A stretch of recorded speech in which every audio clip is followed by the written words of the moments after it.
But long, long ago, in a world very different from ours, there lived a young man whose heart was filled with questions. His name was Ibrahim. All around him, people bowed down to statues. They carved idols from stone and wood, believing these lifeless figures held the power to help them, to protect them, to give them what they wanted. Day after day, Ibrahim watched his people, including his own father, praying to things they had made with their own hands. But something inside him felt that this just wasn't right. He was a thinker, a seeker of truth. At night, he would lie under the vast open sky and gaze at the stars. He saw a bright star and thought, maybe this is my Lord. But then the star disappeared as morning approached. He said, I don't love things that fade away. Then he saw the moon rising in all its beautiful glory. He thought, perhaps this is my Lord. But as the sun rose, the moon vanished from sight. He said again, if my Lord doesn't guide me, I will surely be one of the lost. Finally, he saw the sun shining with immense power and light. He thought, this must be it. This is the greatest. But as evening came, the sun also set, dipping below the horizon.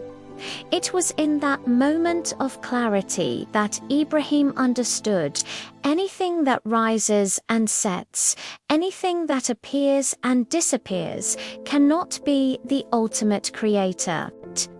There must be something greater, something constant, something eternal that created the sun, the moon, and the stars.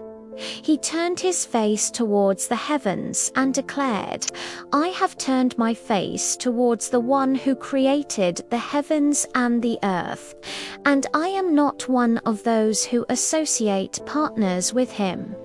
He had found his Lord, the one true God, Allah. With this newfound faith burning brightly in his heart, Ibrahim knew he couldn't keep it to himself. He began to share his message, gently at first, starting with his own father.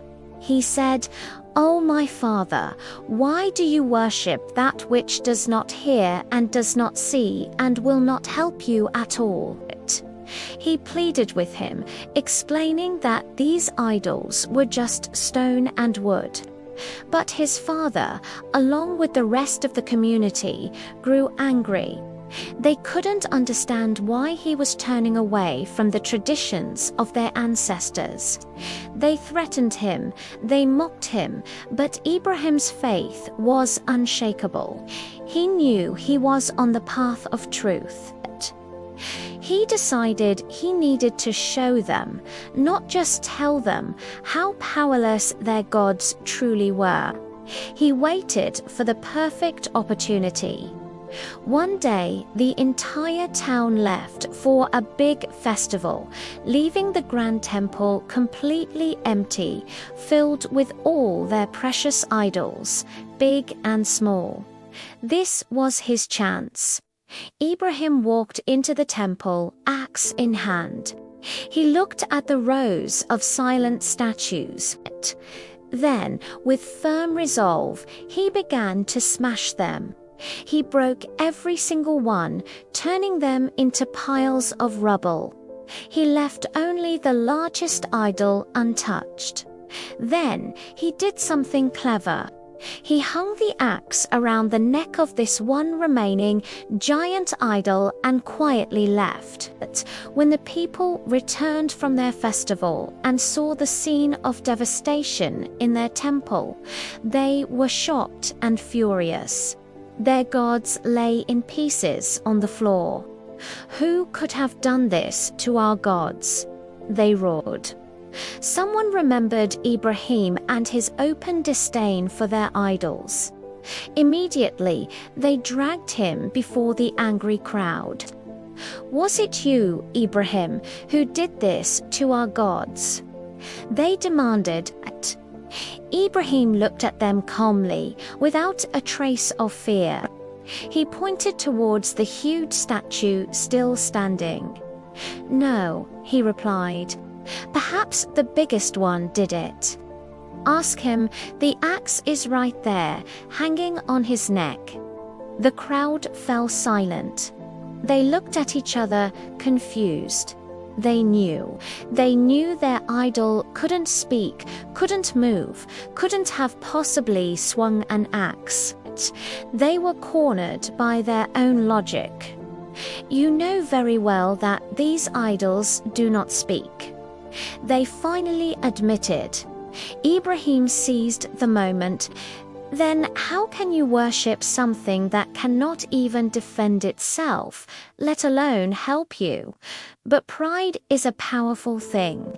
Instead of admitting the truth, their anger turned into rage. They couldn't defeat his argument, so they decided to destroy him. They decided to make an example of him. The entire community came together to build a fire so enormous that its flames licked the sky. It was a terrifying sight. They threw Ibrahim into the heart of this roaring inferno. As he fell towards the flames, his heart was at peace. He uttered a simple, powerful prayer, Hasbunallahu wa ni'mal wakeel. Allah is sufficient for me, and He is the best disposer of affairs. And at that very moment, a divine command was issued from the heavens.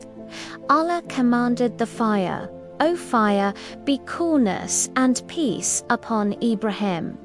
And just like that, the nature of the fire changed. The burning, destructive flames became a gentle, cool breeze.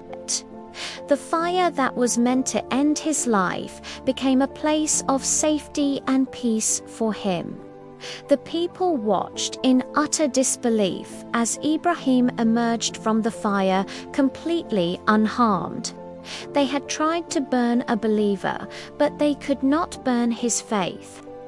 The story of Ibrahim teaches us that when you place your complete trust in the one true Creator, even the greatest fires of this world cannot harm you. Thank you for watching. If this story touched your heart, don't forget to like, share, and subscribe for more.